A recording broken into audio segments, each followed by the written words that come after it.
माननीय सीताराम येचुरी जी का निधन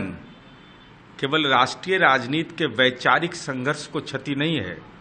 बल्कि अंतर्राष्ट्रीय मंचों पर देश की ओर से प्रतिनिधित्व करने वाला ऐसी शख्सियत जो वैचारिक संघर्ष के प्रतिबिंब माने जाते थे, साथ ही साथ असहमति के बीच सहमति का जो लोकतांत्रिक तरीका होता है उसमें उनकी प्रभावकारी भूमिका रही। देश के श्रमिकों, ट्रेड यूनियन आंदोलन, किसान संघर्ष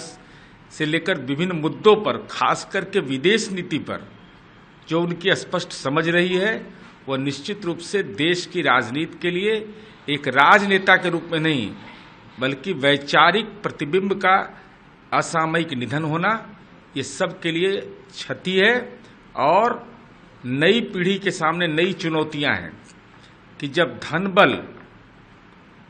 बाहुबल की राजनीति चल रही हो, उसमें ज्ञान बल की राजनीति के साक्षात उदाहरण के रूप में माननीय सीताराम येचुरी जी का जाना देश के लिए दुखदाई, एक राजनेता का निधन देश की नई पीढ़ी को इस बात के लिए शालता रहेगा कि ऐसा वैचारिक प्रतिबिंब का व्यक्ति जिसने समाज के सारे तबके के जीवन बेहतरी की लड़ाई लड़ी है, उनका निधन मर्मांतक है, दुखद है। माननीय सीताराम येचुरी जी का निधन केवल राष्ट्रीय राजनीति के वैचारिक संघर्ष को क्षति नहीं है, बल्कि अंतर्राष्ट्रीय मंचों पर देश की ओर से प्रतिनिधित्व करने वाला ऐसी शख्सियत जो वैचारिक संघर्ष के प्रतिबिंब माने जाते थे, साथ ही साथ असहमति के बीच सहमति का जो लोकतांत्रिक तरीका होता है उसमें उनकी प्रभावकारी भूमिका रही। देश के श्रमिकों, ट्रेड यूनियन आंदोलन, किसान संघर्ष से लेकर विभिन्न मुद्दों पर, खास करके विदेश नीति पर जो उनकी स्पष्ट समझ रही है, वह निश्चित रूप से देश की राजनीति के लिए एक राजनेता के रूप में नहीं, बल्कि वैचारिक प्रतिबिंब का असामयिक निधन होना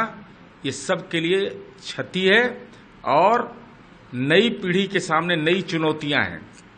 कि जब धन बल, बाहुबल की राजनीति चल रही हो, उसमें ज्ञान बल की राजनीति के साक्षात उदाहरण के रूप में माननीय सीताराम येचुरी जी का जाना देश के लिए दुखदाई, एक राजनेता का निधन देश की नई पीढ़ी को इस बात के लिए शालता रहेगा कि ऐसा वैचारिक प्रतिबिंब का व्यक्ति जिसने समाज के सारे तबके के जीवन बेहतरी की लड़ाई लड़ी है, उनका निधन मर्मांतक है, दुखद है। अगर आप ये वीडियो YouTube पर देख रहे हैं तो हमारे चैनल को सब्सक्राइब करें और बेल आइकन को दबाना ना भूलें। अगर आप Facebook पर ये वीडियो देख रहे हैं तो हमारे पेज को लाइक करें।